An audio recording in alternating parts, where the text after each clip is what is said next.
It's a lovely, lovely evening. 22nd of September. And it's not raining in Donegal at the moment. I've been here on my own all week. I'm working. And I love being alone sometimes, as much as I love being with other people. Sometimes I get to a place of being alone where I'm not being driven by disturbing emotions. I mean, you have to work at it. Very often, when I'm alone, I'm being driven by narratives that are not mine, like just maybe disturbing emotion. I'm thinking about the way you get locked into a negativity with somebody. And so they're in your head the whole time.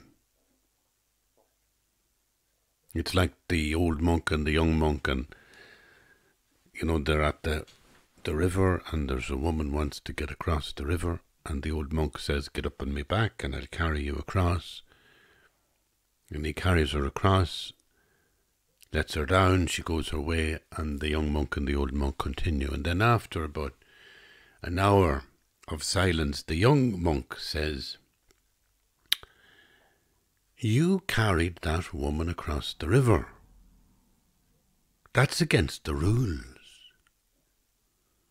And the old monk says, "I let her down an hour ago.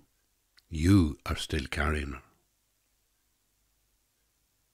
And I love that story because it's so true. You don't have to be a monk to be carrying somebody. It's like somebody says something to you and you're carrying them all day. A disturbing emotion, it's amazing how it locks you into somebody else. It kind of involves you with somebody else. And now you're disturbed. So, in a way, I do that all the time. And another thing I do when I'm on my own is I listen to the radio, and then I go from the radio, I go from BBC Radio Ulster to RTE, and then in the evening I go from the radio to the television. So that I'm nearly constantly attaching myself to the random narratives of the radio and the television, and my consciousness is completely filled up with this blather. And there's always a disturbing emotion that is the hinge of any news item, because that's the clickbait, that's the bait that pulls you in to listen to it further. And I get caught up in that.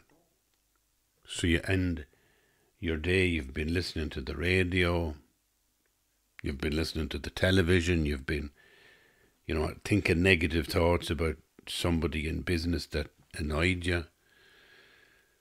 And by the time it comes to going to bed, you're exhausted. And it's not that you're physically exhausted, it's that you're emotionally exhausted. Well, I am like that, folks. And that's why I practice. I practice Buddhist stuff, because it brings you into the present moment. And then sometimes I have a really, really good moment, a really good day, where I find accidentally that I'm not turning on the television, I'm not turning on radios. The house is silent, there's nobody here but me. I'm beginning to hear something then, you see. I'm beginning to hear this. Well, it's like I become conscious of myself, so that's the first step, it's like kind of mindfulness. You become aware of your body. And then you become aware of your mind stream, the sort of negative emotions and attachments and whatever. But there's something else goes on, I think, for me. And that is a sense of presence. I talk all the time about how much I appreciate you, the idea that there are people who are listening to this, so that I'm sharing this with another human being, another presence. And that always feels like a privilege.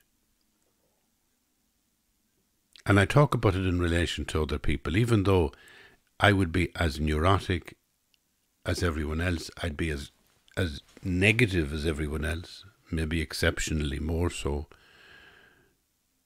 But I still, every so often, can get over my negativity and get over my neurosis and get over my narrow perceptions and see somebody and look at them and think, they're in this world struggling for happiness.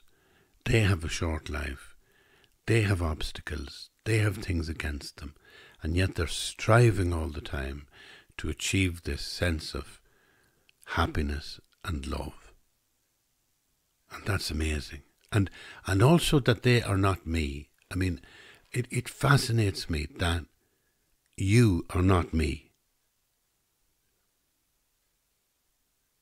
The tendency we all have, I think, is thinking that we are the one, that we are the absolute I around which it all revolves. And we don't quite think of others in the same way, as having the same authenticity in their own self, in their own being. It's always surprising sometimes when I'm watching something on the television, like a news documentary, and there's a report, let's say, from some far off place that I have never heard of before, in Asia or China or somewhere. And I look at the screen and I see images of some city, and there's maybe millions of people in the city, and there's people walking along the streets, and there's people coming in and out of supermarkets, and there's one single person, let's say, doing the interview to camera. And I'm looking at that person and I'm thinking, my goodness, they have a life. That person has a life exactly the same as mine, out in some cosmos, some world in India that I know not, or in China that I know nothing about. And that amazes me, that how forgetful I am that there are billions of other people on the planet.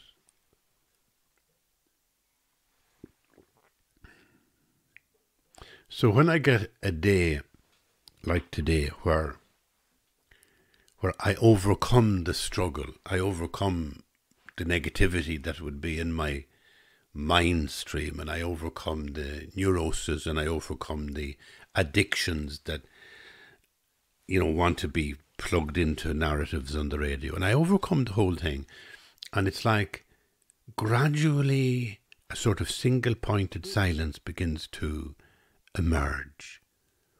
And the single-pointedness is not just in a candle. I don't have a candle lit all day that I'm looking at, but it's almost in my own embodiment. I become aware of my body, myself. And that's a good feeling. That feels like I didn't achieve that. That's the moment where I don't feel that I made my own life or shaped it. It feels then like I'm floating in a good place, in a fortunate place, There's a lovely Tibetan Buddhist image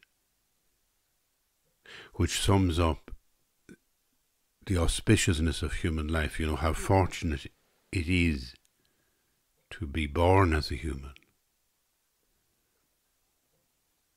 And it says that if there was one life, one ring, like what we call a life belt, one floating ring on the ocean, one single floating ring on the entire ocean, the whole of the Pacific, let's say. And if there was one particular dolphin randomly placed in that ocean, and he came to the surface once, what are the chances that he would come through the centre of that ring? They'd be very slim. And that, they say, is the slender chance you had of becoming human. It's a miracle. You have been given this life. I have been given this life. And in those moments when I get rid of, the radio, the television, the negative emotions, the obsessive addictions like the radio, when I get rid of it all and there's a kind of a silence, and it doesn't focus necessarily on any candle or any icon, but it just becomes almost that I'm aware of myself as an object. I'm moving around the place, and those are the moments when I feel I didn't control my life, I didn't create my life, I didn't shape my life. Most of the decisions in my life were accidental. The best things that ever happened to me, I couldn't say that I chose them. They happened. You don't control your life. Life happens to you. That's what I feel. And in those moments when I have a kind of calm abiding and I'm on my own in the house, those are moments when that happens, when you feel really like you're floating on an ocean. You're being held up, you're being lifted up, there's something going on that's like driving you that's not you. And that's that wonderful, wonderful sense of presence. And there's 3 different ways to come at that. One, you can take the Buddhist view that the awakening mind within you, this being, this Buddha of complete compassion, which is you, which is your essence, which is with us in presence from beginningless time. And that's a lovely idea to think about, whether you're Buddhist or not. Just think about it. Use it as an imaginative kind of thing, Just get your head around the idea that you were always here, that the universe never began. It just is endless, and that you are always here present, except in different life forms. And if that's true, if it's like infinite, if it stretches into infinity, then there's no life form, no sentient being form that you didn't take. You must have been every single thing that there is at some stage. These are, in some sense, if you're standing outside Buddhism, these are crazy ideas. But if you understand with your heart, if you use your imagination, they become beautiful doorways into a different way of living in the present moment. That's all. A different way of being here now. To think that you were always here. And to think about yourself as a Buddha, already awakened, but in some sense dulled by karmic action, by the negative action, by the addictions. They're holding you down. If only you could get at this sort of still center and experience the deep kind of sense of center there is inside you, which is not you, which is like, it's like not the personhood. It's not. And you can sense it if you're alone. I can sense it if I spend a day or a week on my own in a house. I become aware of myself as if I was just a candle.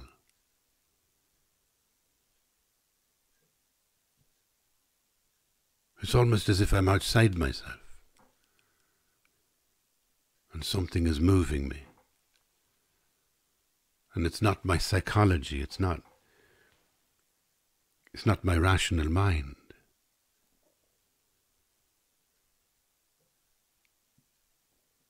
It's a very funny relationship we have with the thing that we think is ourself.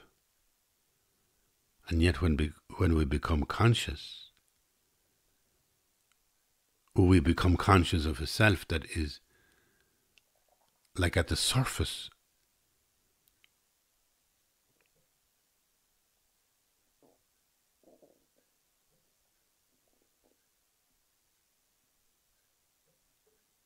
that's how I'm feeling today. After a week of good meditation. And what does it feel like? It feels like just being here now. It feels like I'm vacuous. I mean, my head is empty. It's almost like strange doing a podcast because I'm not doing the podcast about anything. I'm just being here with you. I'm empty. There's nothing I want to hold on to and talk about. For that reason, I was thinking it might be a nice idea to read you my diary from August, which would have appeared, I mean, these would have appeared as columns in the Irish Times. And I thought, that's what I'll do today. I'll read some columns. And then I got into this and I wanted to share with you why I'm feeling so vacuous, why I'm feeling so almost blissful. Like, there's nothing as blissful as being empty, as feeling empty. When you stop everything and you're just following your body around like a flickering candle, and you feel there's some presence that is moving that's holding everything together.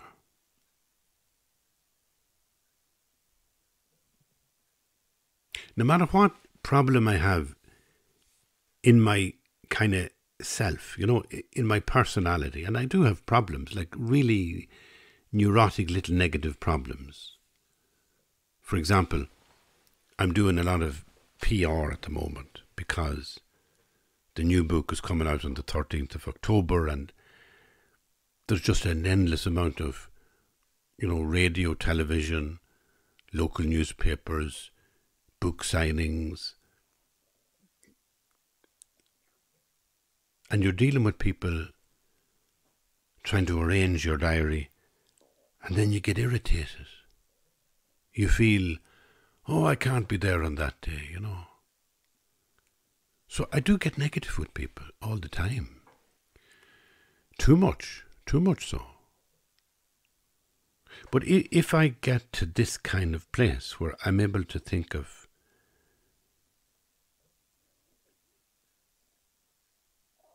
the sense that there is a silence, I'm like a flame, I'm just like a flickering thing. It's like the flame will go out, the life will be over. It's very short. It's, 70 years for those who are strong. No, 70 years and 80 for those who are strong. It's like, this is just like a candle lit for a few moments. That's what life is. Out, brief candle. Life is a poor player that struts and frets his hour upon the stage and then is heard no more. Listen to the next line of Shakespeare. It is a tale told by an idiot, full of sound and fury, signifying nothing.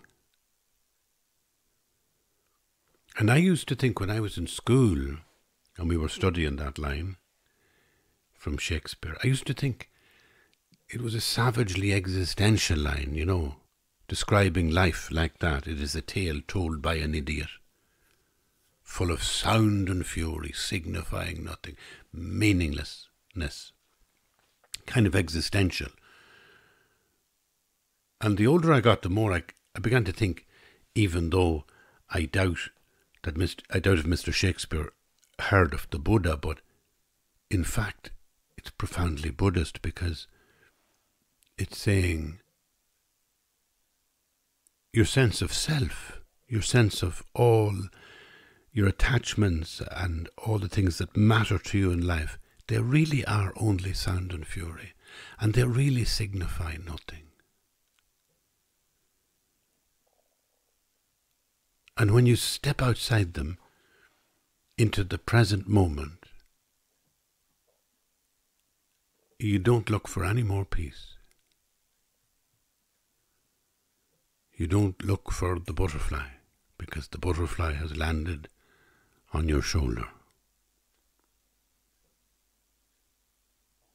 This being here now is so consoling for me. It is so relaxing to be present, alone, and yet feel that I'm not alone. There is some sense of the consciousness that is within me, is also beyond the parameters of my ego, and therefore is actually minding me, holding me.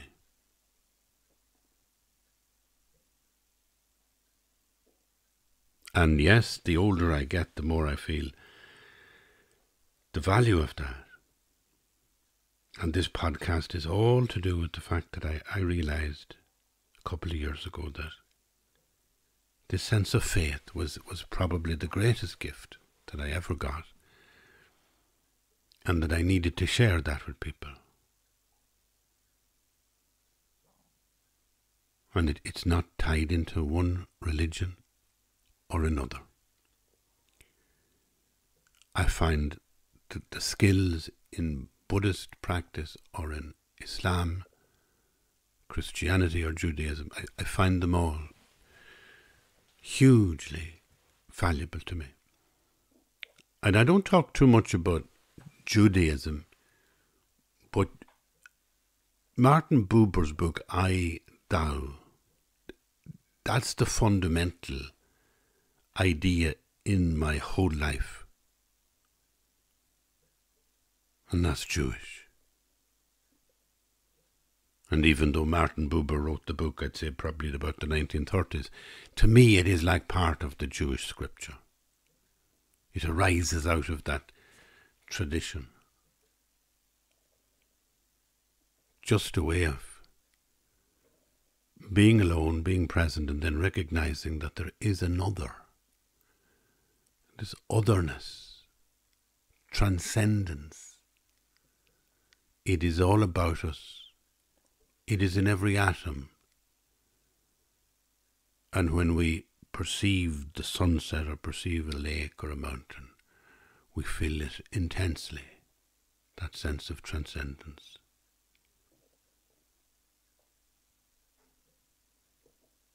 There's a number of things special about this week. One of them is that both the Orthodox and the Western Christians both celebrated a feast this week about Mary, the mother of Jesus. But both of them celebrated a feast, and I forget the names of them really,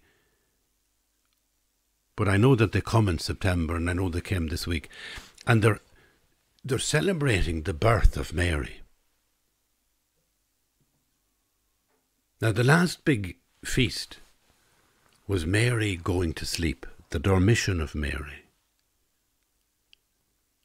The woman who gives birth to Christ, and then she goes to sleep in Christ. And the icon of the dormition is a beautiful icon. Mary's lying there and she's in sleep, like she's in death sleep.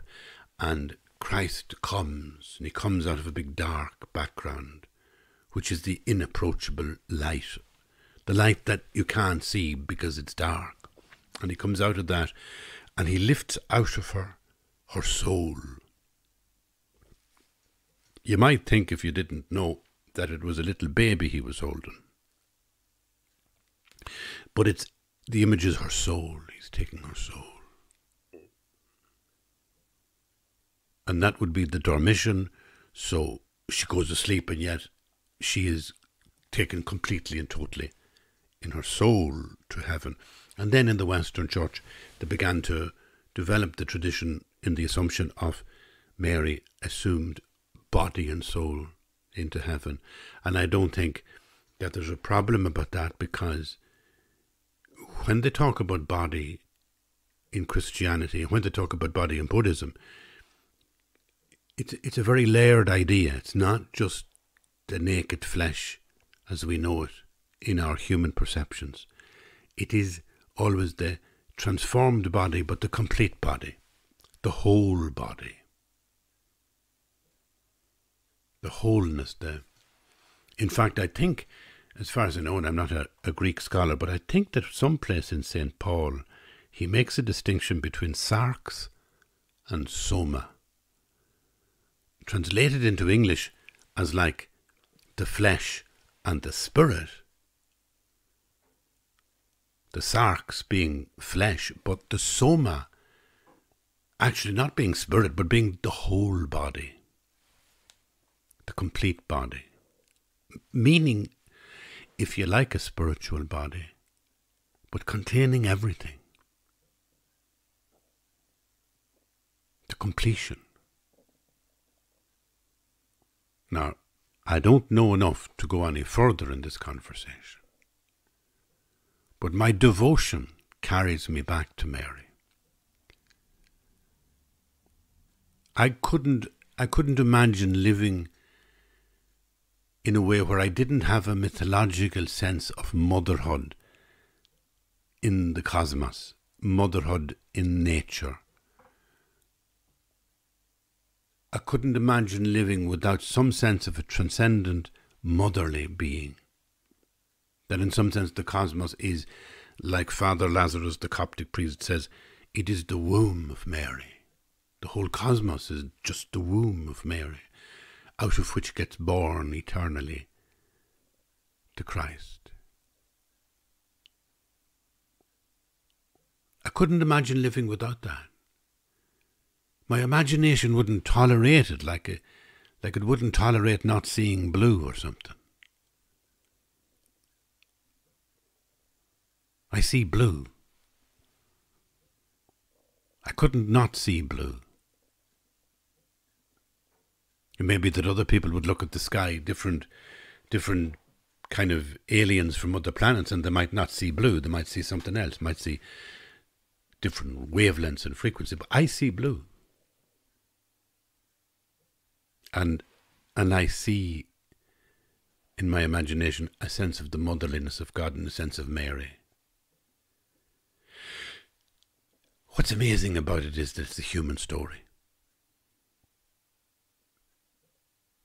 It's a human story to say this woman begins where she begins and ends where she ends. Ends in the dormition, ends in the assumption of Mary into heaven, the completion of the whole story. And that's a really subtle little thing I noticed recently in the cycle of the seasons, in the Western Church and the Eastern Church. You could actually imagine that September was the beginning of the year. September is the beginning of the story. And for me, it's the beginning. And for me, sharing this with you, I'm going to share it like that, because this is the beginning of the story, the birth of Mary. It's a lovely feast. It's the beginning. And then, that made this week special for me. And the other thing that makes this time special is that last week I spent a few days filming, and we were filming the keys of my life. So there's a series going out at the moment in RTE, and it focuses on a different person every week, and they'll focus on me. And I think the programme goes out around October the 23rd or 24th, one of those nights. And I hope you watch it, I hope you enjoy it. But we went to various places that mattered to me a lot when I was young. Like, for example, the first primary school I went to. It was Poor Clare Nuns in Cavan Town. So we went there. And we went to Annamecarrig, which is where I first met the beloved, where I met my wife. And by letting me into Annamecarrig, which is an art centre for really professional, creative people, I got in there, and then I learned from the people I met there. So it was a wonderful opportunity for me as a young guy, as a young fella. And then we went to places in Dublin where I lived.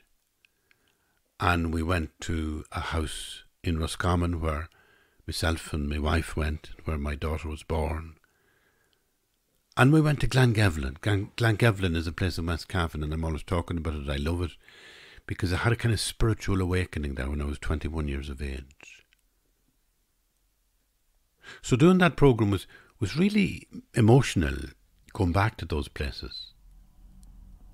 And one of the things that struck me about it is that when you go back and you look at how ordinary these places are, you realise again how short your life is, and how, you know, you're actually not the own. You don't own, let's say, Glangevlin, but you think you do. It becomes mythic in your memory, and then you think that's mine. My perception of it is the reality. And you go there and you realise life is passing through this place all the time, and I was just a blip. I was just there for a short moment. The moment is over. Makes you feel how short life is. So I enjoyed the programme,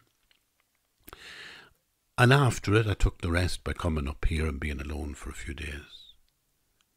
So I was reflecting on life.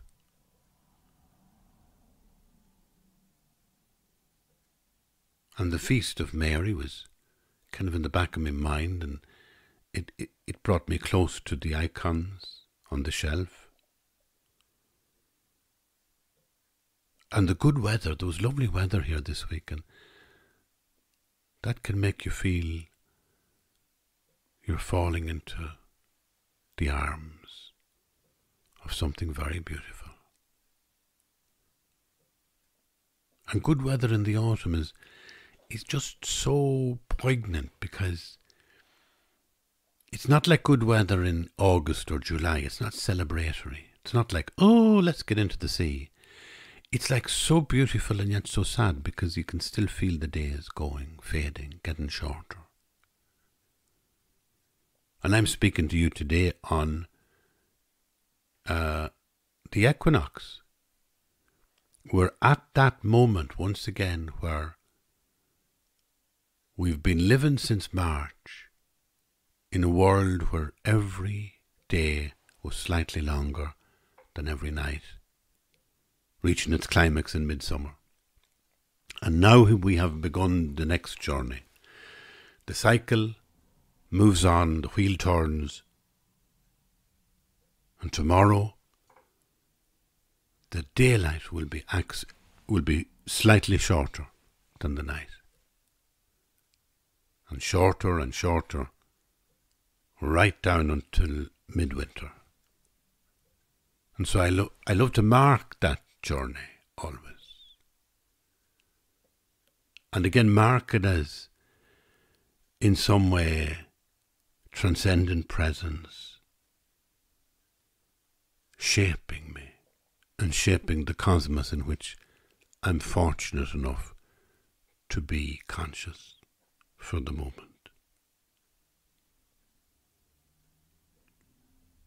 So those two things gave me great joy. And the fact that the book is coming out very soon now, 13th of October, doing an interview with one of the big newspapers this weekend, loads of stuff coming up. I have to go down to Cork to, appear on the Today Show, and I'll have a few spots like on Ray Darcy and other programs over the next few weeks. And it's busy. I'll be heading off, I think, Sunday week, and I'll be away for about 5 days doing interviews and stuff. So it's a real privilege to get a book published. It's a real privilege to have people read it. And it is a pleasure. It's like I don't deserve it. I don't deserve all this attention driving around or being driven around the place to do interviews and sign books. But it's lovely. It's lovely. And I thought, as I say, and I didn't mean to speak as long as I've just spoken, but I'm just sharing this moment with you. I'm just sharing being here with you. I'm just sharing that when I'm alone in this space, I listen. And the silence is like a language. They say silence is the language of God. It's true, It's so true. And then I thought, I gotta read some stuff, I gotta deliver something for the podcast that's, I don't know, something special, and then something about the writing. And I thought, okay, it's like August is a period. August was a month. And here were my reflections which appeared in the newspaper over that month. And this is what I said on the 3rd of August. I bought an old clock in an antique shop for €5. It looked Edwardian, but in fact there was a slot for batteries at the back. When I installed them, it still didn't work, and I was annoyed at losing €5. But then I noticed a wren stretched on the floor. There was no wound or trace of a cat's claw, no bile or bulge or mark of poison. Even the tail feathers seemed beautiful in one so small. And her death put my own frustrations with the clock in context. She probably died from thirst, having been trapped in the studio for a week while I was away. So I gave her a proper send-off with prayers for her little soul and apologies for trapping her, as I dropped a handful of feather and bone over the cliff at the end of the garden. Her fragility reminded me of a friend who died in COVID times, an elderly lady trapped in a nursing home, thirsting for family members who couldn't visit. She was so fragile at the end that her bones made little difference to the weight of her coffin. All life is fragile, I suppose. The clock that didn't work was still annoying me, and I thought maybe a bit of gardening would cheer me up. But the strimmer remained untouched in the shed since last year, hanging from a rafter and entangled in cobwebs. It took almost an hour to find the strimming line, thread it into the head of the machine, and then mix petrol and oil in the proper proportions. It was almost noon and not a weed yet cut. 3 years ago, I was cutting rogue branches with a chainsaw. I wore earmuffs, goggles, industrial gloves, and a protective vest. I was wary of the chain breaking, jumping or throwing the machine backwards into my face. But I was in very sour mood, and it was when I dropped the chainsaw to my side with the blade still running that it caught my trousers. I felt the teeth of the saw on my skin for a moment as it cut through the cloth. I managed to flick the emergency brake lever just in time.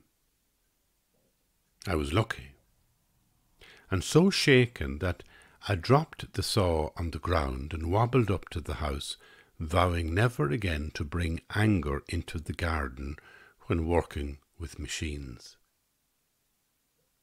But the line in the strimmer wasn't going to harm anyone. That is, unless you were a frog. And the man with the machine was frustrated because his clock didn't work, and it had taken him an hour to get the machine going, and it was almost lunchtime, and he was flying fast through the long grass without taking any account of other sentient beings in the universe, like, for example, the little green frog. I realized what I had done when I saw the frog leap out of the grass, headless and bleeding. 2 leaps. Then she stopped, her heart bursting under the skin until her body gave up. I don't know if the frog was female. For all I know, it might have been a male with a great future in the slushy drains of Leitrim. But that's beside the point. What disturbed me as I sat on the patio trying to recover from my blunder was the shed full of killing machines.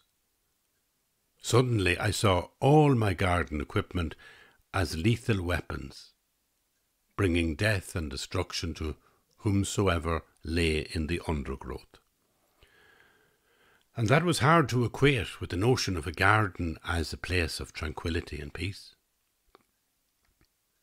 At least, that's what I thought a garden ought to be. We didn't have wicker chairs or cherry trees when I was growing up, and the lemonade was scarce. But I do remember the serenity of gardens back then, when there were no machines, just the sound of a few old push lawnmowers coughing in the distance, and hedge clippers chewing their way softly through the escalonia. That afternoon I went to a hardware store and bought a mechanical hedge clippers to tackle the long grass, and a slash hook for the brambles. I had finally accepted a ceasefire in my own little wilderness. No more warfare on the ditches, and no more collateral damage. I had done enough killing for one day. The poor wren was not my fault, and the dead clock wasn't a sentient being. But one helpless frog was a frog too many.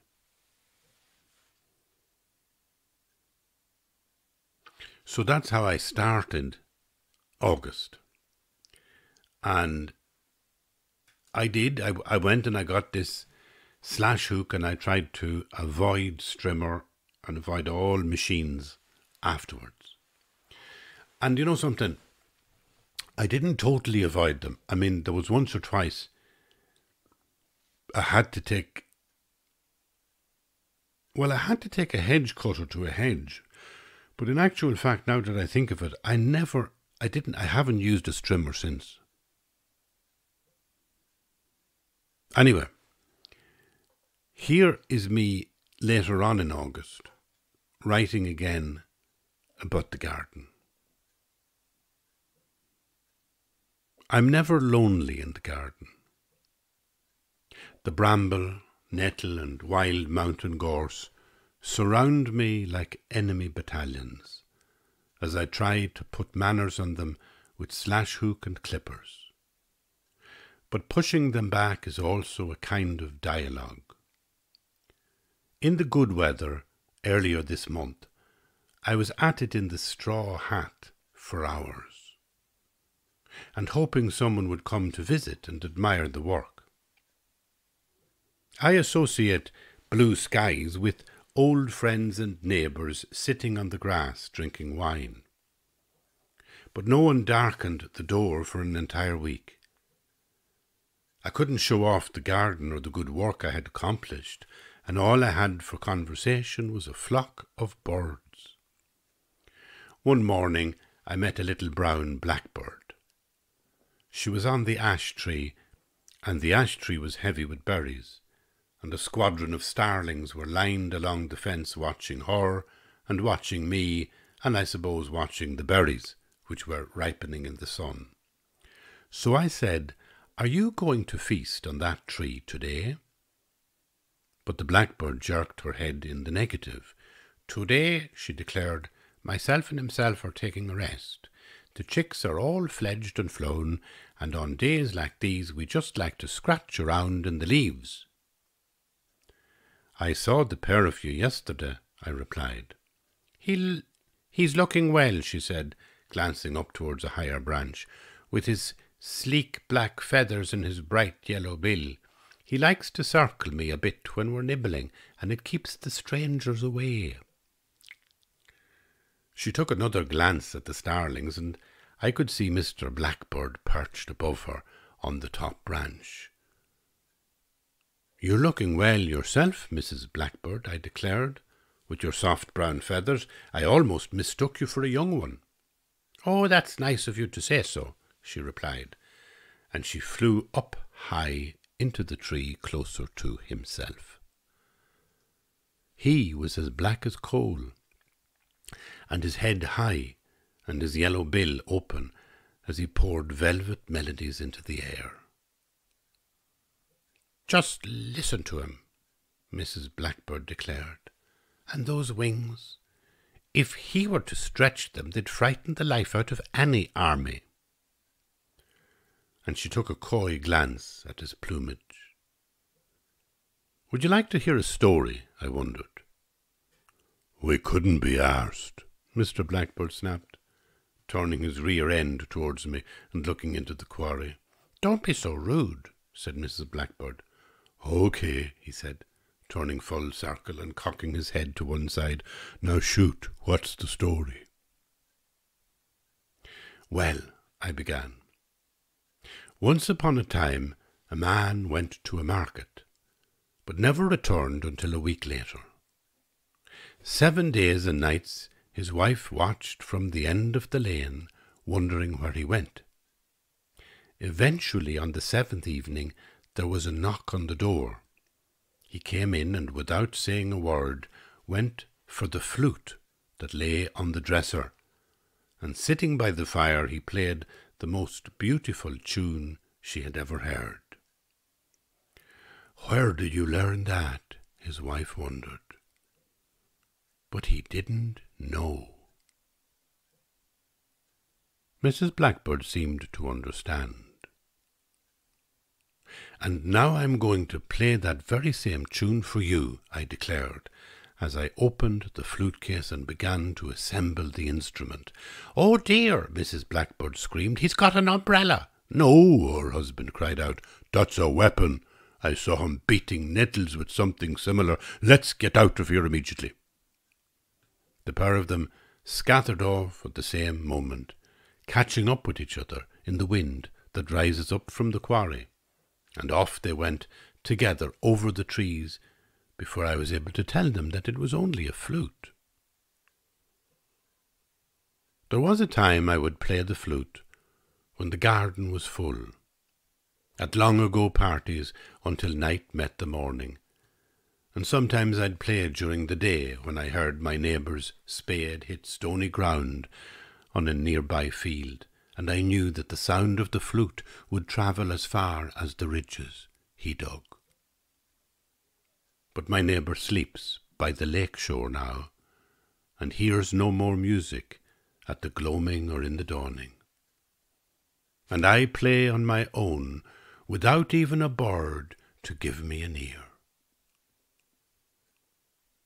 I admit I'm no match for the blackbird, but I play what I can and imagine that someone is listening, somewhere beyond the wild mountain thyme.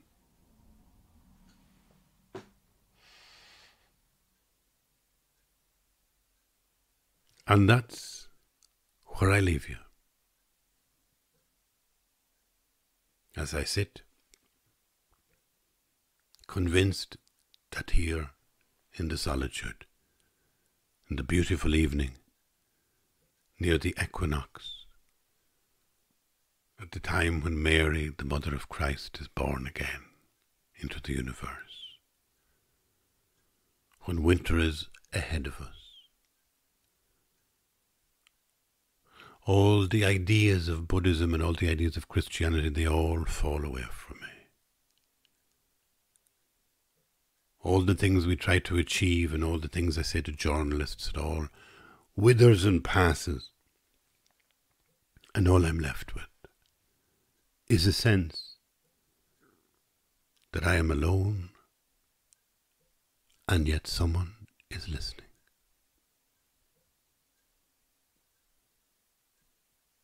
I wish you the same beautiful joy,